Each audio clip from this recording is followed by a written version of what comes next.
விளம்பர இடைவேளைக்கு பிறகு மீண்டும் நெஞ்சு பொறுக்குதல் நிகழ்ச்சியில் உங்களோடு இணைவதில் மகிழ்ச்சி. இந்த சுங்கச்சாவடி கட்டண உயர்வால் மக்கள் எந்த அளவுக்கு பாதிக்கப்படுகிறார்கள், இது தடுக்கப்பட வேண்டியதா இல்லை தவிர்க்கப்பட வேண்டியதா என்பதை குறித்து நாம் விவாதித்திருந்தோம். திரு கரீம் அவர்கள், நீங்கள் இதுக்காக சில போராட்டங்கள்லாம் கூட உங்கள் டெமோக்ராட்டிக் பார்ட்டிக்கு மூலமாக பண்ணியிருக்கீங்கன்னு. உண்மையாலே இதில் யார் பாதிக்கப்படுறாங்க, சாலைகள் உண்மையாக முழுமையாக பராமரிக்கப்படுறாங்க, இதுக்கான ஆரம்பிக்கப்பட்டதனுடைய நோக்கம் நிறைவேறுகிறதா இல்லையா? இன்னைக்கு சாதாரணமாக மத்திய அரசாங்கமும் சரி மாநில அரசாங்கங்களும் சரி மக்கள் வந்து ஓட்டு வாங்குறத வந்து ஒரு ரோட்டை கூட போட்டு தர முடியலன்றது தான் நிதர்சனமாக வந்து மக்கள் கிட்ட வாங்க செஞ்சுட்டு இருக்காங்க. ஓட்டை வாங்குற மக்களுக்கு ரோட்டையாவது போட்டு கொடுக்கணும். இன்னைக்கு என்ன நடந்துட்டு இருக்குன்னு பார்த்தீங்கன்னா, சமீபத்தில் வந்து இன்னைக்கு சுங்கச்சாவடியுடைய விலைகளை வந்து ஏற்றிருக்காங்க. செப்டம்பர் மாதம் ஏற்றிருக்காங்க, ஏப்ரல் மாதம் ஏற்றிருக்காங்க. இப்போ மறுபடியும் ஏற்றுறதுக்கான ஒரு முயற்சியை வந்து செஞ்சிட்டு இருக்காங்க என்பது வந்து சுங்கச்சாவடிய விலையை வந்து ஏற்றுவதற்கான நிர்பந்தம் என்ன, தேவை என்னன்றது பார்த்தீங்கன்னா, சுங்கச்சாவடியை பொறுத்த வரைக்கும் அதனுடைய பாலிசி என்ன சொல்லுது அப்படின்னா, சுங்கச்சாவடி வந்து வெளிநாட்டுகளில் பார்த்து தான் நம்ம இங்கே காப்பி அடிச்சு தான் செஞ்சுட்டு இருப்போம். எப்பவுமே வந்து இன்னைக்கு வந்து இந்தியா வந்து என்ன பண்ணுறோம்னா, வெளிநாடுகளில் இருக்கிறத கூட இறக்குமதி செய்யக்கூடிய ஒரு வேலையை தான் பார்த்துட்டு இருக்கோம். அப்படி இருக்கும்போது என்ன வெளிநாடுகளில் இருக்குது, இங்கே என்ன இல்லைன்னு பார்த்தீங்கன்னா, சுங்கச்சாவடி வந்து மெயின்டைன் பண்ணணும் அப்படின்னா அந்த ரோடு வந்து பராமரிக்கப்படணும். அது ஒரு நிபந்தனை. ரெண்டாவது என்னன்னா, அதில் வந்து தேவையான பொருட்கள் வந்து இருக்கணும். ஒன்று உதாரணத்துக்கு ஆம்புலன்ஸ் போன்ற பொருட்கள் இருக்கணும். கொஞ்சம் தொலைவில் வந்து போலீஸ் டிபார்ட்மெண்ட் இருக்கணும். போலீஸ்கள் வந்து அங்கே இருக்கப்படணும். அதே போல் அங்கே வந்து தேவையான மக்களுக்கு வந்து ரெஸ்ட் ரூமு, கழிப்பறைகள் போன்ற வசதிகள் வந்து அங்கே செய்து தரப்படணும். இதெல்லாம் வந்து சுங்கச்சாவடிகளை வந்து நாம் பராமரிப்பில் ஒரு அத்தியாவசியமான ஒரு உடன்பாடு. ஆனால் என்ன நடக்குதுன்னு பார்த்தீங்கன்னா, சமீபத்தில் இந்த மரக்காணம் பகுதியில் ஒரு ஜாதி சண்டை நடந்துட்டு இருந்தது உங்களுக்கு எல்லாம் தெரிஞ்ச விஷயம்தான். அந்த நேரத்தில் கூட நான் அந்த பக்கம் பயணிச்சுட்டு வந்து போயிட்டு இருக்கும்போது ஒரு மரத்தை போட்டு நடு ரோட்டில் போட்டு எரிக்கிறாங்க. இது NH ரோட்டில். நான் சொல்கிறேன் போலீஸ்க்கு ஃபோன் பண்ணுங்கன்னு அந்த கரெக்டாக இந்த சுங்கச்சாவடியில் சொன்னால், அங்கே ஒருத்தருக்குமே தமிழ் தெரியல. அவங்க யார் போலீஸை தொடர்பு கொள்ளணும்னு கூட தெரியாத அளவுக்கு தான் ஒரு பாதுகாப்பற்ற நிலையில் தான் வந்து அங்கே வந்து சுங்கச்சாவடிகள் வந்து நீங்கள் பயணிச்சுட்டு இருக்குதுன்றதை வந்து பதிவு செஞ்சுட்டு, சுங்கச்சாவடிகள் எதுக்கு உருவாக்கணும்? உதாரணத்துக்கு தமிழக அரசாங்கம் இன்னைக்கு வந்து மத்திய அரசாங்கங்களும் சுங்கச்சாவடிகளை உருவாக்க வேண்டிய நோக்கம் என்னன்னா, இன்னைக்கு மக்கள்கிட்ட இருந்து மேலும் மேலும் வந்து அவங்கள பலவீனப்படுத்திட்டு மக்கள் மேலே வந்து சுமைகளை சுமத்துற ஒரு வேலைகள் தான் இன்னைக்கு செஞ்சிட்டு இருக்காங்க. இன்னைக்கு சுங்கச்சாவடியில் வரி வசூல் பண்ணுறதுக்கு முன்னாடியே வந்து தன்னுடைய வாகனத்துக்கு வந்து அவங்க வந்து முன்னாடியே வந்து வரி செலுத்திடுறாங்க. நான் தன்னுடைய ரோட் டேக்ஸ் என்று பே பண்ண சொல்லக்கூடிய அந்த அமௌண்ட்டை வந்து முன்னாடியே பே பண்ணிடுறாங்க. அப்படி இருந்தும் கூட மக்கள் வந்து என்ன பண்ணுறாங்கன்னா, வரி வசூல் செய்யப்படுறாங்க. மக்கள் பொறுத்துக்க முடியாத அளவுக்கு வந்து இன்னைக்கு வரி வசூல் செய்யப்படுது. அதையும் ஏற்றுக்கொள்ள ஒரு 2 வழி சாலைக்கு வந்து 4 வழி சாலைக்கு உண்டான வசூல் கட்டணத்தை வந்து வசூல் செய்வதும், 4 வழி சாலைகளுக்கு வந்து 6 வழி சாலைகளுக்கு உண்டான வசூல் கட்டணத்தை வந்து வசூல் செய்வதும், அதே போல அதற்கென்று ஒரு பாலிசி இருக்குது. அதாவது 80 கிலோமீட்டர் முன்னாடி இருந்ததை வந்து இப்போ 60 கிலோமீட்டராக குறைச்சிருக்காங்க. இப்போ சௌர் சொன்னது போல 10 கிலோமீட்டர் 12 கிலோமீட்டர். இப்போ உதாரணத்துக்கு மாதாவரமும் அங்கே இருக்கக்கூடிய அந்த ரெட் ஹில்ஸ் பக்கத்தில் இருக்கக்கூடிய ஒரு தோல்சாவடியும் பார்த்தீங்கன்னா ரொம்ப ஒரு 10 கிலோமீட்டர் டிஃப்ரென்ஸ் கூட இல்லை. ஆனால் அங்கே வந்து ஒரு தோல்சாவடி அமைக்கணும்னு சொல்லி பண்ணது சௌர் வந்து போராடி இருக்காங்க. இந்த மாதிரியான ஒரு நிலைகளை தான் இன்னைக்கு வந்து தமிழக அரசும் மத்திய அரசாங்கங்களும் மக்களை நசுக்கக்கூடிய வேலைகள் தான் செஞ்சுட்டு இருக்காங்க. இந்த தோலுடைய விலை ஏற்றத்தினால என்ன நடக்கும்னா, வியாபாரிகள் வந்து ரொம்ப பெரிதும் பாதிக்கப்படுவாங்க. இதில் என்ன நடக்கும் அப்படின்னா, விலைவாசிகள் வந்து உயர்த்தப்படும். அது முக்கியமான விஷயம். விலைவாசிகள் உயர்த்தப்பட்டு மக்கள் மேலே வந்து அந்த சுமைகள் வந்து திருப்பியும் வந்து சுமத்தப்படும். இதிலெல்லாம் முக்கியமான ஒரு விஷயம் என்னன்னா, மக்கள் தான் வந்து திரும்ப திரும்ப வரிகளை கட்டக்கூடிய இதாக மாறுறாங்களே தவிர, ஆனால் வந்து அரசாங்கங்களுக்கோ அரசு அதிகாரிகளுக்கோ இந்த சலுகைகள் உண்டு. இப்போ சமீபத்தில் ஒரு டிஸ்கஷன் கூட போச்சு நம்ம மத்திய அரசாங்கத்தில். MLA MP போன்ற அரசியல்வாதிகள் பயணிக்கிறதுக்கு கூட வந்து அங்கே வரி வசூல் செய்ய வேண்டாம்னு ஒரு டிஸ்கஷன் போச்சு. அப்போது அவங்களுக்கு சலுகைகள் இருக்குது, ஆனால் மக்களுக்கு வந்து சலுகைகள் இல்லைன்ற போல ஒரு கொஸ்டின் தான் இங்கே வந்து நிற்கிது. ஆக இப்படி போன்ற ஒரு விஷயத்தில் வந்து நாம் கவனம் செலுத்த வேண்டியது என்னென்னா, தோல் போடுறதுக்கு, அதாவது ரோடு போடுவதற்கு வந்து இந்த இந்திய அரசாங்கம் என்ன பண்ணுறாங்கன்னா, இந்த உலக வங்கியிலேருந்து கடன் வாங்குறாங்க. உலக வங்கியிலேருந்து கடன் வாங்கி தான் நம்ம வந்து ரோடையே வந்து அமைக்கிறாங்க. அதே போல் அதுக்கு அடுத்து பிற நாடுகள்லேருந்து கடன் வாங்கி வந்து ரோடு அமைக்கிறாங்க.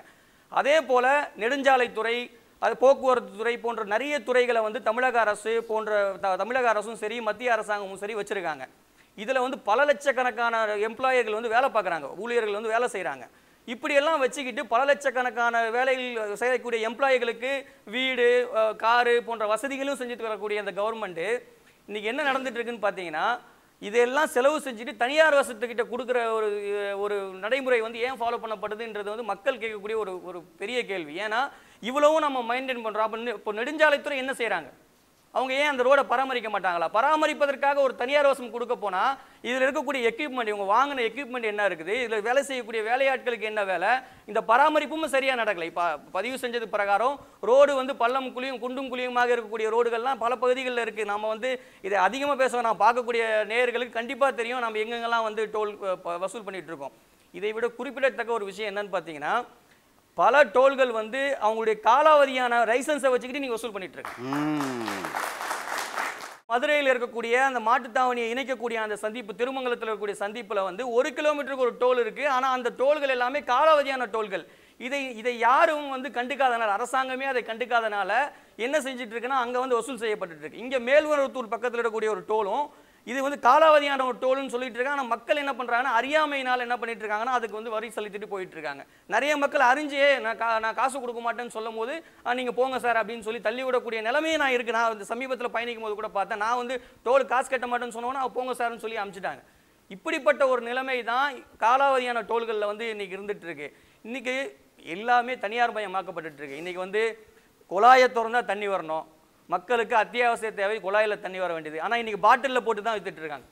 தெரியும் நமக்கு. இன்னைக்கு தமிழக அரசு வந்து தண்ணியை எங்கே கொடுக்குறாங்கன்னு பார்த்தீங்கன்னா வாட்டர் பாட்டிலில் தான் வந்து தண்ணியை வந்து சுத்தமான தண்ணீர்னு சொல்கிறாங்க. அப்போது பைப்பில் வரக்கூடிய தண்ணி வந்து சுத்தமான தண்ணி இல்லைன்றதை வந்து தமிழக அரசு அவங்களே ஒத்துக்கிறாங்கன்ற மாதிரியான ஒரு நிலையில் வந்து இன்னைக்கு இப்படிப்பட்ட ஒரு சேவை என்னன்னா, டோல் வரி என்பது வந்து இன்னைக்கு வந்து மக்களுக்கு வந்து அரசாங்கம் வந்து செஞ்சு கொடுக்கணும். அதாவது ரோடு என்பது வந்து ஒரு வளர்ச்சியினுடைய ஒரு குறியீடு. நம்ம அதை தான் கவனிக்கணும். இந்தியாவிலேயே மிகப்பெரிய ஒரு நெடுஞ்சாலை கொண்ட ஒரு நாடு தமிழ்நாடு, இந்தியாவை வந்து இந்தியாவில் இருக்கக்கூடிய அதிகமான ரோடு இருக்கக்கூடிய இடம் வந்து தமிழ்நாடாக இருக்குது. இன்னைக்கு இப்போ ஒரு ரோடுனுடைய வளர்ச்சி இருக்கும்போது அங்கே வியாபாரிகள் போவாங்க, மக்கள் அதிகமாக குடியேறுவாங்க, மக்கள் வந்து அங்கே வந்து வியாபாரங்கள் செய்வாங்க. ஒரு வளர்ச்சியினுடைய குறியீடு.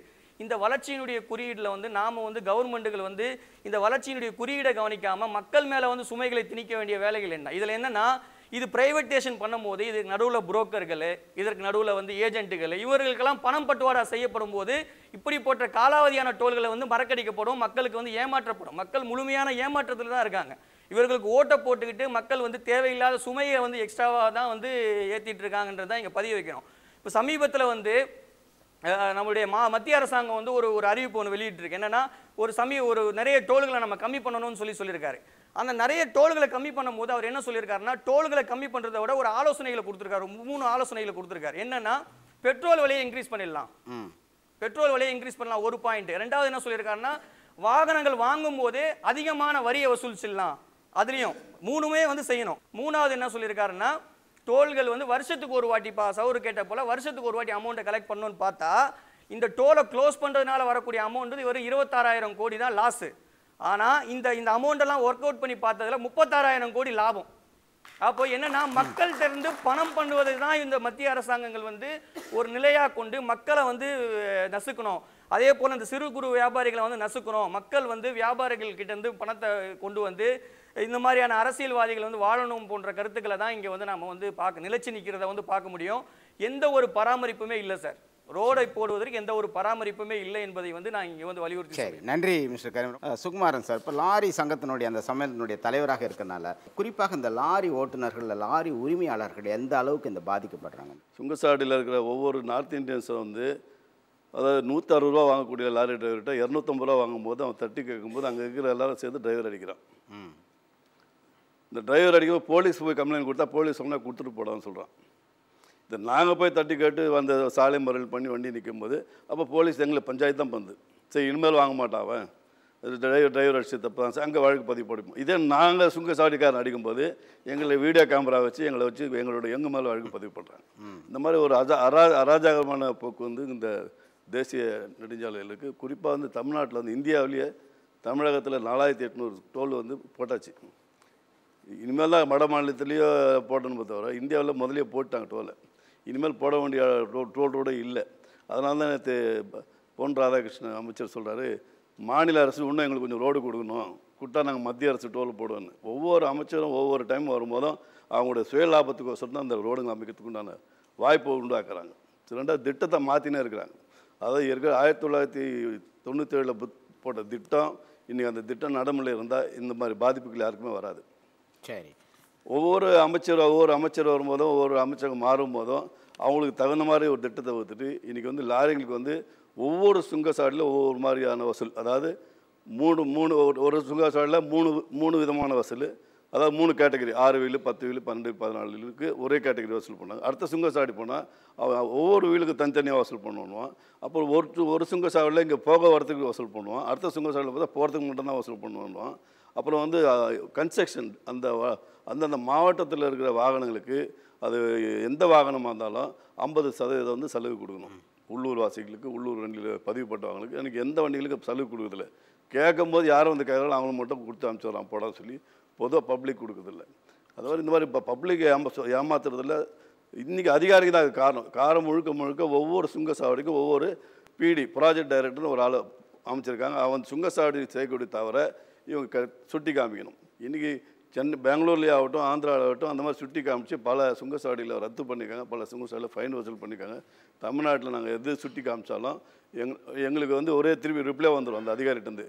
நியாயமாக பண்ணுறாங்க, கடைசியாக பண்ணுறாங்க, நான் என்கொயரி பண்ணுன்னு வரும்போது தவிர அந்த அதிகாரியும் அந்த இதுவும் கூட்டுக்கொள்ள. இன்றைக்கி காஞ்சிபுரத்தில் சொன்ன காஞ்சிபுரம் டு சென்னை டோல் வந்து காஞ்சிபுரம் கலெக்டர் சொல்லியிருக்காரு அது தவறான இது. 4 வழிப்பாதை இது சுங்கச்சாவடியில் 6 வழிப்பாதை அமைக்காத வசூல் பண்ணுறாங்க. இது வரைக்கும் 90,000 கோடி சட்டத்துக்கு புறம்பாக வசூல் பண்ணுங்க. அதனால் அந்த சாலையை வந்து உடனடியாக அந்த வரியை வந்து அதிகரித்து வந்து நிறுத்தணும் சொல்லி மாவட்ட கலெக்டர் கொடுத்த லெட்டரை இன்றைக்கி வரைக்கும் வந்து அந்த சுங்கச்சாவடி அதிகாரிக்கு நடைமுறைப்படுத்தலை. கோர்ட்டுக்கு போனாலும் இது நடைமுறைப்படுத்த நிறுத்தி வச்சு. இதுக்கு முழுக்க அரசு அதிகாரி தான் காரணம். இது நாங்கள் இந்த ரோடை வந்து நாங்கள் வந்து வெறுக்கலை, டோல் கொடுக்க வெறுக்கலை. டோலில் இருக்கிற 90% கொள்ளையை தான் நாங்கள் வெறுக்கிறோம். அது நடைமுறைப்படுத்தி என்றைக்கு நெஞ்சம் பொறுக்குதில்லைன்னு மக்கள் சொன்னாங்க. எல்லாமே நம்ம கூட மக்கள் தான், எல்லாருமே மக்கள் தான். மக்களுக்கோசம் தான் நாங்கள் ஒரு போராட்டம் பண்ணுறோம்னா மக்களுக்கோசம் தான். ஆனால் அந்த போராட்டத்தை மக்கள்கிட்ட எங்களுக்கு ஆதரவு கிடைக்கல. இப்போ நம்ம எதுக்கோசம் போராட்டம்னாக்கா இப்போ வந்து விளையாட்டுனாக்கா மக்கள்கிட்ட தான் போகுதுன்னு சொல்கிறாங்க. மக்களுக்கு என்றைக்கு அந்த விழிப்புணர்வு தான் அந்த எல்லாம் அங்கே ரோடு இருக்குது. அந்த ஒவ்வொரு சாலைக்கு திட்டப்பணியோட ரோடு சட்டத்தில் இடம் இருக்குது. நம்ம கேட்டால் கொடுக்கணும். அவன் அதில் வந்து ஒவ்வொரு சுங்கச்சாவடியில் என்னென்ன சலுகை நம்மளுக்கு சலுகை வந்து உலகத்தரம் வாய்ந்த ரோடு கொடுக்குற சொல்லி உலக வங்கியில் பணம் வாங்கி தான் இன்றைக்கி போடுறாங்க. அந்த உலக வங்கிக்கு பணத்தை ஒன்றும் கொடுக்கல. ஆனால் தனியார்கிட்ட வாங்குற பணம் எங்கே போதுன்னு பார்க்க தனியார் சுங்கச்சாவடியில் போய் கேட்கும்போது அவனால் ரத்த கண்ணீர் விடுறான். இன்றைக்கி ஒரு நாளைக்கு 15 லட்சம் ரூபா வசூல் பண்ணணும்னா அங்கே வசூல் பண்ண முடியல. அவனால் 12 லட்சம் ரூபா வசூல் பண்ண காரணம் அவன் 40% கொடுத்துட்டு வந்துட்டாங்க. 40% 50 வச்சுருக்கான் அதிகாரம் கொடுத்ததுனால அவனால் இங்கே வசூல் பண்ண முடியல. அதனால் அவன் முறைகேடு அதிகமாக பண்ணுறான். லாரிகளில் 1க்கு 2 விதமாக வசூல் பண்ணுறான். இப்போ பராமரிப்பு இல்லாத காரணம் வந்து ஒரு மாதமாக வந்து ஒரு நாளைக்கு பராமரிப்பு செலவுக்குன்னு சொல்லி ஒவ்வொரு சுங்கச்சாவடியும் 3 லட்ச ரூபா கொடுக்குறோம் வசூல் பண்ணுறாங்க. அந்த 3 லட்ச ரூபா வசூல் பண்ணும்போது பராமரிப்பு பண்ணும்போது நேஷ்னல் ஹைவே அந்த ப்ராஜெக்ட் டைரக்டர் வந்து எஸ்டிமேட் பண்ணணும். இந்த சாலை இவ்வளோ டேமேஜாக இருக்குது, இவ்வளோ நான் செலவு பண்ண போகிறேன்னு. ஆனால் எந்த அதிகாரி இருக்குது அந்த எஸ்டிமேட் கொடுத்து செலவு பண்ண மாதிரி கணக்கே கிடையாது. ஆனால் கணக்கு மட்டும் எழுதிட்டுருக்காங்க சாலை பராமரிக்கிறேன்னு சொல்லி. இன்றைக்கி சென்னை டு பெங்களூர் பார்த்தீங்கன்னா ஒரு நாளைக்கு 10 பேர் சேர்த்துட்டுருக்காங்க, 10 பேர் சாகுறாங்க.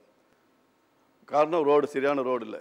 அதாவது விபத்து எப்படி நடக்குதுன்னா சென்னை டு பெங்களூர்லேருந்து வந்துட்டு இருக்கும் காரு, பெங்களூர்லேருந்து வருவான். அந்த காரை பார்த்தீங்கன்னா திருப்பி பெங்களூர் போகிற மாதிரி இருக்கும் காரு, அடுத்த ரோட்டில் இருக்கும்.